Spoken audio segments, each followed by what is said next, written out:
everybody. Welcome to this mini movie review. This review is about Titane from 2021. It is a body horror drama film written and directed by Julia Ducournau. It is a French-Belgian co-production. Now, I have reviewed another movie by this director, Julia Ducournau, and the movie I reviewed by her previously was Raw. It was the third mini movie review I've done. So if you go to number 3, that was a previous movie by the same director, a French film about a vegetarian going to a veterinary school or college, and I really liked it. It was really good. So I'm excited to check out Titane.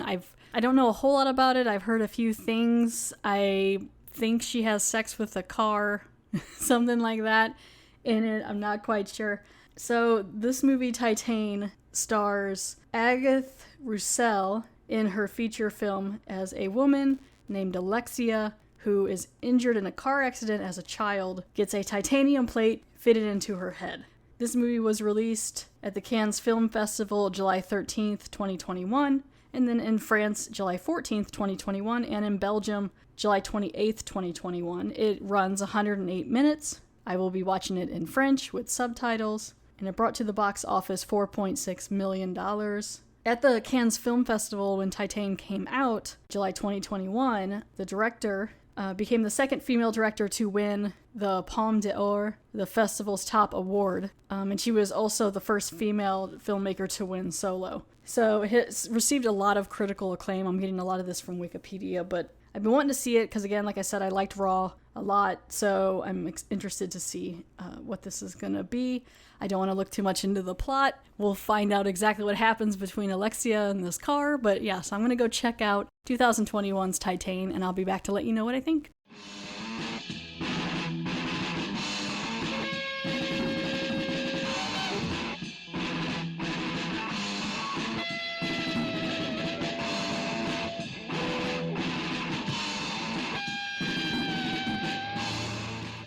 Okay, I watched Titane.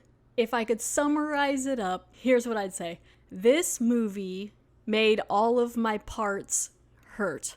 My nose, my brain, like my head, lady bits, everything. This movie has a lot of body horror type transformation things. It starts out, there's a little girl in the back of a car. Her name is Alexia. She is going to be the main character for this movie. Her dad's driving the car, and at first, I found her kind of annoying, because she's an annoying little kid. I didn't mind the Babadook boy, alright? I understood why he was the way he was, but we don't know yet about this one, so when I see this little girl and see what she's doing, I'm like, oh my gosh.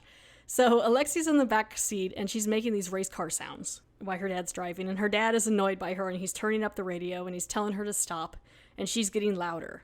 So eventually she starts just kicking the back of his seat. She then goes to take her seatbelt off, and then he very abruptly freaks out and reaches behind her and yells at her, and it causes the car to crash, and they run into a cement barrier, and she ends up smacking her head into the window of the car. So then it cuts to the hospital, and this little girl's probably about 10 or so, and they have shaved her head, like the whole thing, and she's now getting a titanium plate put in the side of her head. And it's sewed up, and the scar's kind of unique looking. I'd say it looks kind of like, it reminded me of a fiddlehead fern, if you've ever seen one of those. Kind of looked like that, like a little curl on the end of it.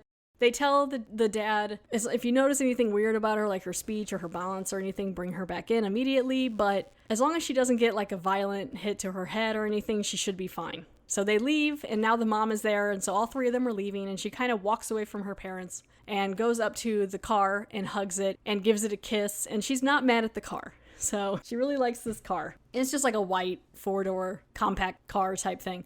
So then it cuts to the future, and she's now an adult, Alexia is. And she's still got the scar pretty apparent on the side of her head. She's grown out some hair now, but she has it kind of shaved a little bit on the side. And I don't know if they just didn't use any Mederma or something, but it didn't really, the scar is still pretty apparent. And now she is a dancer. It's like a warehouse that has a bunch of classic cars in it, and she dances on the cars. Some of it made me laugh a little. I don't know, it just seems a little silly. all these guys in this warehouse, and there's a couple other women too, but it's mostly these guys walking around, and it's nighttime, and there's all these lights and these different cars.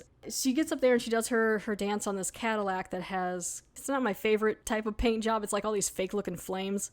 She dances on it, and the guys walking around ask for like selfies, and a lot of them ask for signatures, which I thought was kind of weird, you know, like they're celebrities. So she gets a selfie with this guy, and she's dancing, and then the night's over. So then she goes to shower, and there's a bunch of the other girls there, and they're all showering, and at one point she gets her hair stuck on the nipple piercing of this other girl whose name is Justine. I was like, wow, that's awkward. You know, and she's like trying to untangle it, and they have a bit of like a laugh chat about it or whatever. You know, it's not, you know, she doesn't really say a whole lot in this movie, Alexia. She's not a huge talker.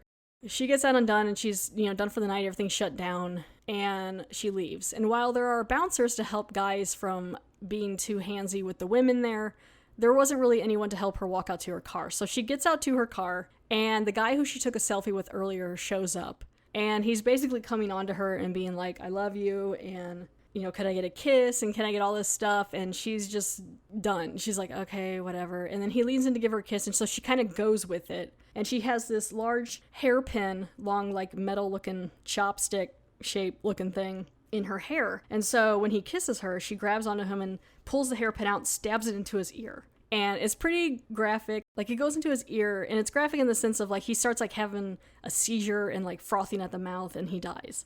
And so she gets out and she takes the hairpin back out, and she goes back inside to shower. So when she's in there showering, she hears a banging sound coming from inside the warehouse or wherever she's at. And she goes in there, and the lights are on that Cadillac car, the one she was dancing all over. She goes in there, and she's already naked anyway, so because she walks out from that shower, and she goes into the car and she has sex with the car. Now, the way that she does it, it's apparent, at least to me, I got the sense of she was punishing herself in some way, or maybe even looking for comfort after what she just did, something like that, because she gets in there and she's naked, and it's the kind of car where the front doesn't have like a middle missing, so it's like the whole front seat is completely like you could lay down in it. So she's sitting in there, and she's got each of the seat belts wrapped around her arms, and she's basically just spread eagle in a way. They don't show it, but she's, I guess, doing what she's doing on the gear shift, the stick shift. But she's going to town to the point where the car is starting to like hydraulic bounce up and down, and this really did make me laugh because it's just the lights in the car, and there's no one else around, and I'm like, oh, okay. And so she finishes that. She gets back home, and then she sleeps, and it goes to like the next morning she wakes up, and she's living with her parents, and she really doesn't have much of a relationship at all with them, especially the dad. They don't even really talk. She wakes up and she's like, ow, my stomach hurts. And I'm like, yeah, girl, like what you did last night to yourself, geez, ow. And she's got like bruises down there, and then there's like this black fluid coming out, and she's like, that's weird. And so she's in there chilling in the living room, and it is also like loosely implied based on the news that Alexia is a serial killer. They're not sure who it is, but someone's been killing several men and women in the past few months. She tells her mom her stomach hurts, and then she has the mom's like, well, have your dad check it. I guess the dad's like a doctor or something. So the dad goes to check her abdomen, and at one point she tells him to go lower, and he gets disgusted and walks away. And at that point, I got the sense more of something had maybe happened between her and the dad. The dad abused her in some way, and maybe that could have also been why she was that way as a child, because she was frustrated and angry and upset, you know, maybe felt like she couldn't say what was really going on. Everything's a bit more implied in this movie. It's not like super apparent. And also I did get the sense of the car being maybe even standing in for some other guy. There's a lot of ways you could perceive this movie, I think.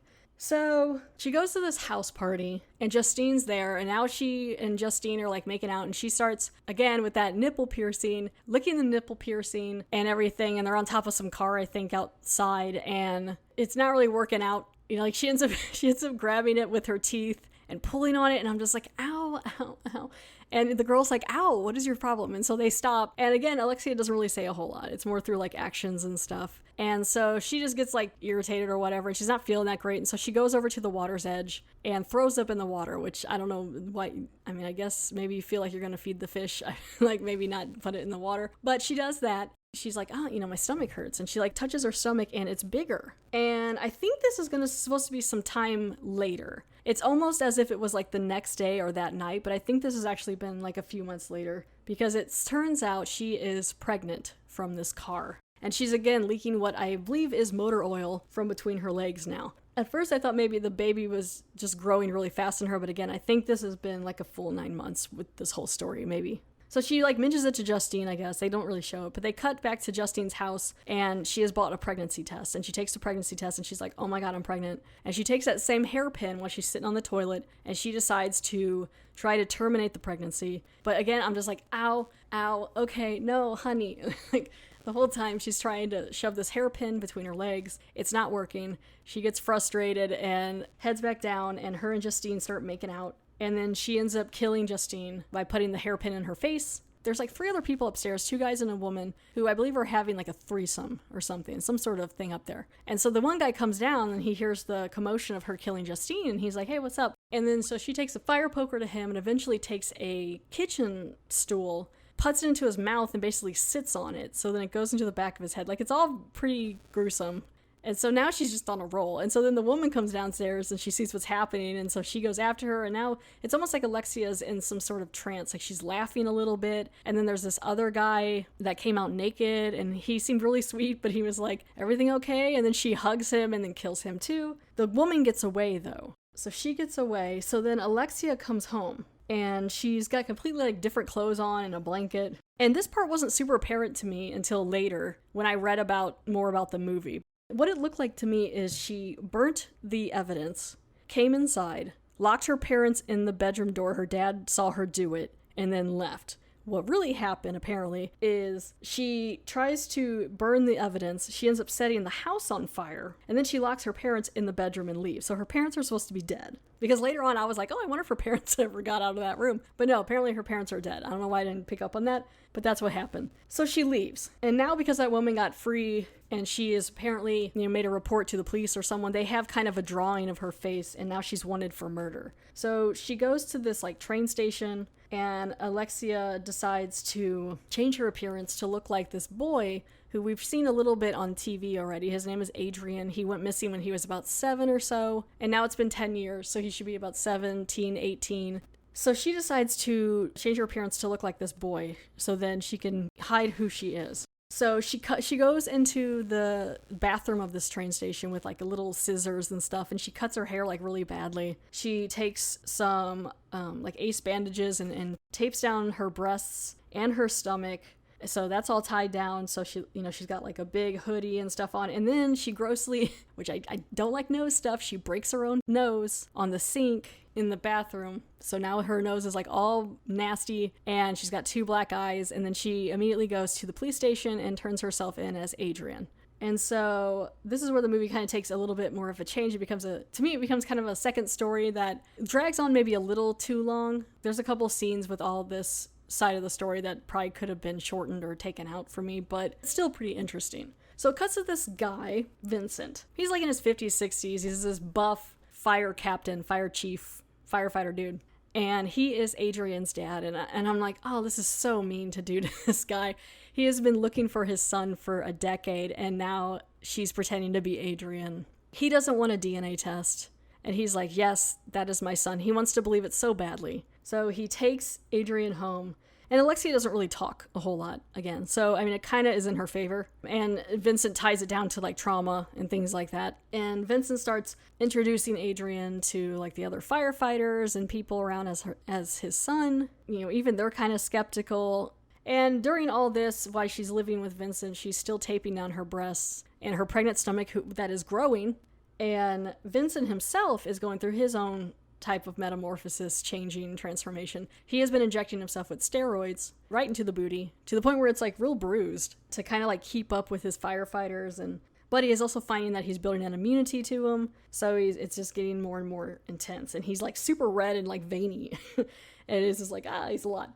Vincent starts having Alexia, who is portraying as Adrian, do little side jobs with the firefighters, like help out with certain calls and things like that, and gives them kind of a job.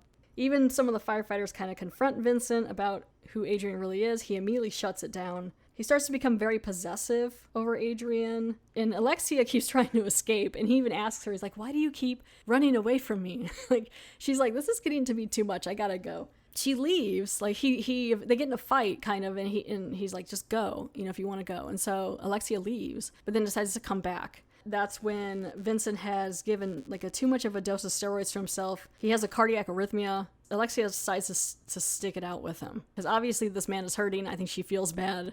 So time is passing on. She's getting bigger. It's harder to hide that she's a woman that's pregnant. It's starting to really hurt on her stomach. She's scratching a lot, and it's starting to get like lots of scratches and like veins and things all over her breasts and her stomach, and it's getting kind of creepy looking. She's getting cramps. She can kind of feel this baby or whatever in her. Time is ticking out on what she's gonna do. She's acting a little bit lovingly to her stomach, but she feels bad that she has to tape it down. She's just kind of riding out where this is gonna go. She don't know. So now Adrian's mother comes back into the picture. Vincent and Adrian's mother have, I guess, divorced, but Vincent has stayed in the family home and left the bedroom exactly as his son left it. So like this is a big deal. Like that this kid, the ex-wife shows up and she hugs Adrian, and she's pretty skeptical. So she ends up walking in on Alexia when she's undressed, and she sees the stomach and the breasts. And she walks over and she goes, I don't know what you're trying to pull, and I'm not going to say anything, but I want you to just go along with it for Vincent's sake because he is in not a good way, and just good luck to you. And just leaves Alexia there. And then later, Vincent walks in on Alexia. She ends up dropping her towel, and he sees the breasts, and he just like, he's like, you know what? It doesn't matter. He's just so wants to believe it. And he just wants someone in his life, I think, to care for, to be there with him. He's probably very lonely and just wants to, move on from all this. And so he basically tells Alexia, whoever you are my son. He hasn't really seen the stomach, but he knows that it's a woman. They really like to dance at this fire station. All the guys just dancing together. Some are shirtless. They're all like, dancing around. And the fire chief, Vincent, likes to dance. And they're all having like this party in the station by the trucks. And the firefighters are kind of getting used to Adrian. They're still a little weirded out, but they're like, hey, whatever. He's all right. And so they're like, dance, Adrian, and so he starts dancing, and he gets on top of the fire truck. And so this is Alexia as Adrian. And Alexia starts breaking out the dance moves that she would use on the car. So everything starts getting real weird. And like the music's going. It's kind of a funny scene and kind of weird because she's just like dancing all sexy, but like looking like Adrian. Alexia's just like smacking her ass and like moving around and like grabbing her breasts and all this stuff. And there's like, this is not what? They're so confused.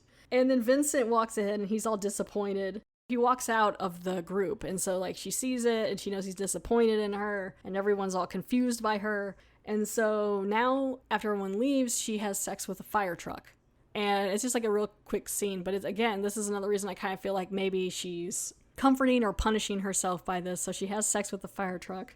She's close to having this baby, and her body is starting to break down. She's starting to like peel a little of the skin on her stomach, and you can see a titanium plate where her belly is. And then it comes down to her having this baby. At this point, Vincent's like pretty depressed and all this stuff, and he lays down on the bed, and he goes to light himself on fire. Like he pours some alcohol on him and then goes to light on fire to kill himself, which I'm like, ouch. And he lights himself on fire, but then he ends up putting it out. And so then Alexia comes in and she's in labor. She comes in onto the, lays on the bed, and he realizes she's pregnant.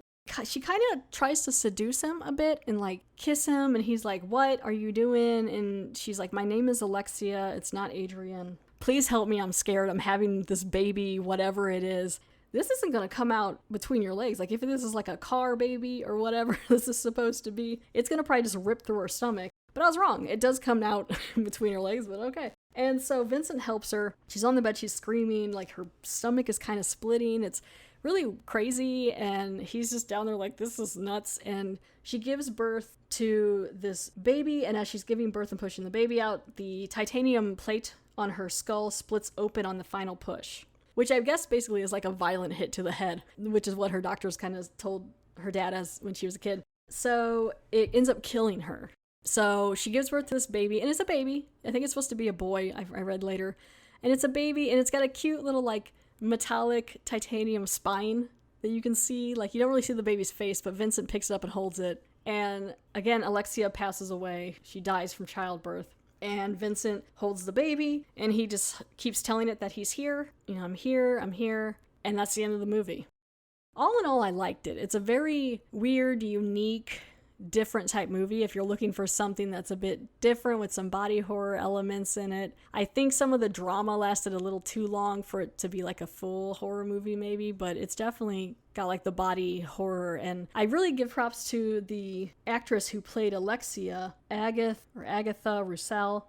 It was her feature film. She had mostly done like just a couple short films, and this is her main like feature film that she did. And it's quite a role to take on. She went through a lot of transformations and different things she had to act out and just all of this. So yeah, I did like the movie a lot. I would recommend it. I'm not going to rate it, but I would also say that I liked Raw better, which is another movie that she did, I think 2016, I think. I liked Raw a bit more than Titane because I found that it was a little easier to follow. And I also thought the ending was more satisfying in Raw than it was in this movie.